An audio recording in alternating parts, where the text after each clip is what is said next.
Hello everyone, this is Aaron, and today we're going to talk about the program called What Size. Now this is going to be more of a tutorial than a review, and kind of want to give you an idea of what this program does. I actually bought it from a larger pack some time ago and have used it so much and decided I'd share it with you as I find it to be a very valuable tool. Now what this program does is help you measure your hard drive space and find files that are wasting space, or maybe files you didn't know were there, to help you free up some hard drive space, especially when you have a smaller hard drive. So this may be useful on something like a MacBook Air or a MacBook or whatever you may have that you're limited on space with. This program is by ID Design or ID Design, and at the end of this, be sure to stay tuned as you're going to have a chance to win a couple license copies for yourself, one to each winner. You'll have a chance to enter that contest. So let's go ahead and take a look at the program. Now the program is very simple. You can see this is a hard drive here with some calipers on it measuring it, so to kind of give you an idea what it is. And the general overview or interface is pretty standard for a Mac. We have computer, home, folder, remeasure, delete, browser, outline, tab view, pie chart, duplicates, as user, you can change the user, and customize. So here we have the hard drive. I have a 320 gig hard drive, of which there's only 81 gigabytes available. So the first thing we're going to do is measure the hard drive, and we'll do that by clicking this button. Now it does cache the last time it's measured, so it will help with speed as time goes on. While the program is measuring my hard drive space, I thought I'd give you a little bit of a background on the app. The application was developed using Cocoa, Objective-C, and it actually makes use of multi-threading and low-level Unix file system APIs and a few other things. Basically, that's to allow for a low memory footprint and add stability, and is basically unmatched by other tools according to the developer.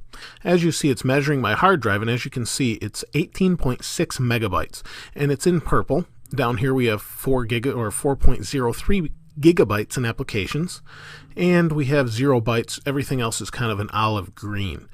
And the reason for that is they've implemented colors to represent different sizes. So anything over 1 gigabyte will be red. Anything that is under a gigabyte or in the megabytes range will be purple. And anything that is in the bytes range below a megabyte will be the olive green color. So as you can see here, it's basically laid out the different folders. This is actually my name, my family folder, my desktop, music, documents, and trash. These have not been measured, but as you measure the larger device, it kind of measures these as well. Now, as it's measuring, I can click on these and see applications. You can see they're all purple, representing they are in the megabyte range.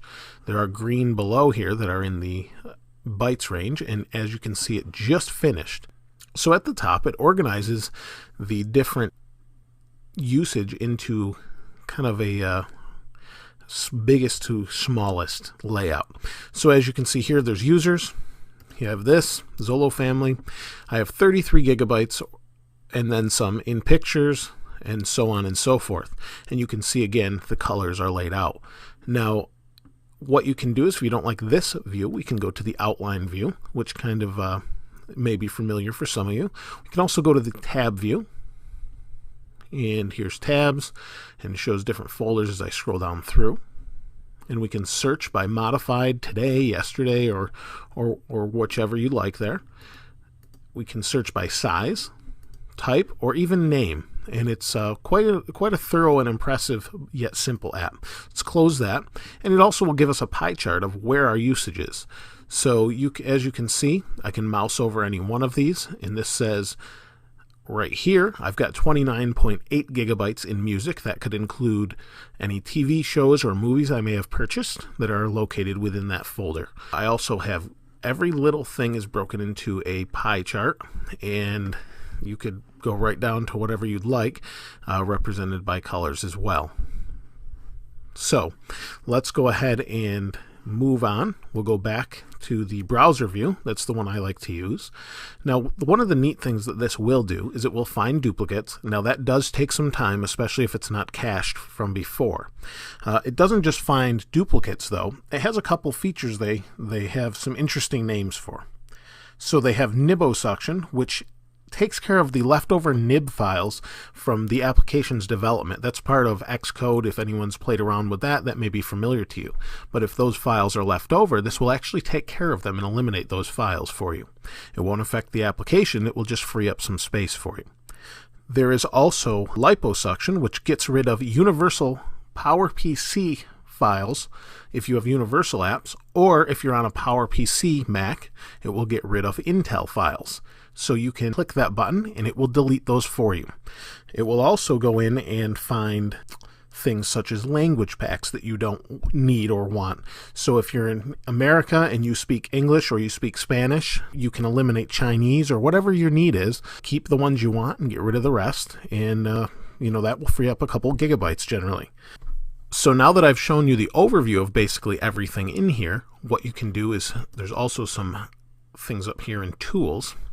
And that's the delocalization, the nibosuction, liposuction, and duplicates and reset duplicates. You can also measure as an administrator if you're not an administrator currently logged in, and you can change those things as well, which is convenient without having to log out, log back in. You also have the duplicates feature like I spoke of before, which is really handy in finding duplicate images and kind of looks at the low level instead of just looking at the name to see that they're really truly duplicates. They have to be an exact match duplicate. And as you can see, this looks like it's going to take a while, so I'll cancel it. But I think you get the idea. And what you can do is you can select one or multiple, and you can delete them. Now, if I go into here and I want to go into my system files, library, and speech, I guess, voices, you can drill down into any file here. Grab this. If I want to delete it, I can right-click, and I'm presented with different options. I can refresh, I can delete it by moving it to trash, I can show it in the Finder. It's a pretty thorough but very easy to use program that I'm fairly impressed with. I think you guys get the point. We'll go into customize, and as you see, here's a bunch of different things you can use. I'm not going to go over each one, but I think you get the idea by now. So I've used this many times to find some interesting things taking up space. I actually had some swap space that was taking over 50 gigabytes and wondered where all my space went. This helped me to easily locate that space and take care of it. So it freed up quite a bit of space on my computer. What exactly was causing that, I'm not sure, but that's what this tool is for. It helps you find those things, and it's really helped me out quite a bit. So let's go ahead and get to the contest. Now, the creator of the software was generous enough to give out 2 codes, and the way this will work is you will simply be subscribed to this channel and comment on this video, and in 1 week, so today is Friday, in 1 week from today, which would be next Friday, you'll have the chance to actually win the contest. Your names will be chosen randomly, and that actual date is November 12th. So your names will be chosen randomly using random.org. Again, be subscribed, comment on the video, and you'll be entered to win. Now, keep in mind this is Mac only. It's a universal app, so it will work on PowerPC and Intel, so that's not a concern. Keep in mind, if you want to win, again, subscribe, comment. Good luck, and hope you enjoyed the tutorial. If you did, please let some others know. Give it a thumbs up, and we'll see you next time.